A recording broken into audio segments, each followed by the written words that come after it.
Halo sahabat proteksi, kali ini kita akan melakukan praktik pembuatan PGPR bersama mahasiswa magang dari Universitas Nusa Cendana Kupang jurusan Agroteknologi. PGPR atau yang dikenal dengan Plant Growth Promotion Rhizobacteria adalah kelompok bakteri yang berperan meningkatkan pertumbuhan tanaman.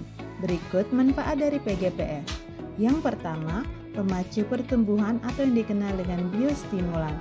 PGPR membantu mempercepat pertumbuhan tanaman secara langsung karena dapat memobilisasi penyerapan unsur hara dalam tanah dan menghasilkan hormon pemacu pertumbuhan tanaman. Yang kedua, penyedia hara tanaman atau yang dikenal dengan biofertilizer. PGPR memiliki kemampuan mengubah sumber hara alami menjadi senyawa yang mudah diserap oleh tanaman. Misalnya, dapat memfiksasi nitrogen dan melarutkan fosfat sehingga tanaman dapat menggunakannya. Yang ketiga, sebagai pengendali patogen atau yang dikenal dengan biopropektan. PGPR dapat melindungi tanaman dengan menghambat aktivitas patogen. Tahapan pembuatan PGPR terdiri dari 4 langkah. Yang pertama, persiapan alat dan bahan. Yang kedua, pembuatan PGPR. Yang ketiga, fermentasi. Dan yang keempat, pemanenan. Kali ini kita akan melakukan praktik pembuatan PGPR dengan kapasitas sebanyak 10 liter. Bahan-bahan yang diperlukan yaitu: pertama, kentang setengah kilogram. Kedua, gula pasir setengah kilogram. Yang ketiga, akar bambu sebanyak 100 gram, kemudian direndam dengan air sebanyak setengah liter selama 2 malam. Yang keempat, dedak setengah kilogram. Yang kelima, terasi 100 gram. Langkah awal dalam pembuatan PGPR yaitu kentang dikupas, kemudian dicuci bersih, dipotong dadu dengan ukuran tidak terlalu besar dan tidak terlalu kecil agar tidak mudah hancur. Langkah selanjutnya yaitu kentang direbus dengan air bersih sebanyak 2 liter untuk diambil sarinya. Air rebusan kentang direbus dengan gula pasir sampai larut dan tercampur rata. Langkah selanjutnya, dedak direbus dengan terasi sampai larut dan tercampur rata. Setelah semua bahan dingin, campurkan semua bahan dengan air akar bambu yang telah disaring. Pencampuran dilakukan dalam keadaan dingin agar bakteri baik dalam akar bambu tidak mudah rusak.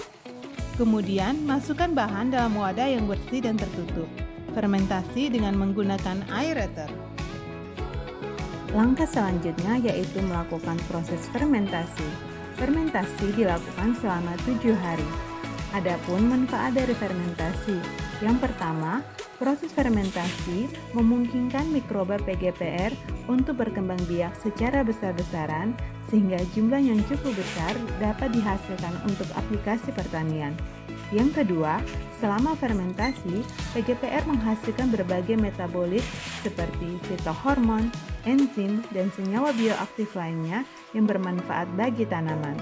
Yang ketiga, fermentasi membantu dalam stabilisasi sifat-sifat biologis PGPR, termasuk sifat-sifat yang mempromosikan pertumbuhan tanaman dan meningkatkan kesehatan tanah.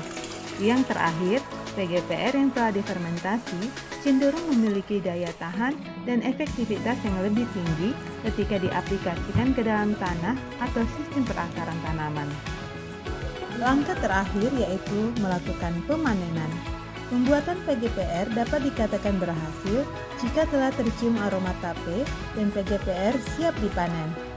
Agar PGPR tidak cepat rusak, perlu diperhatikan beberapa hal di bawah ini. Yang pertama, hindari penyimpanan terkena langsung dari sinar matahari. Yang kedua, jauhkan dari benda berbau tajam dan mudah meledak. Yang ketiga, jika sudah diletakkan dalam botol, maka perlu diperhatikan agar jangan terlalu menutup botol terlalu rapat.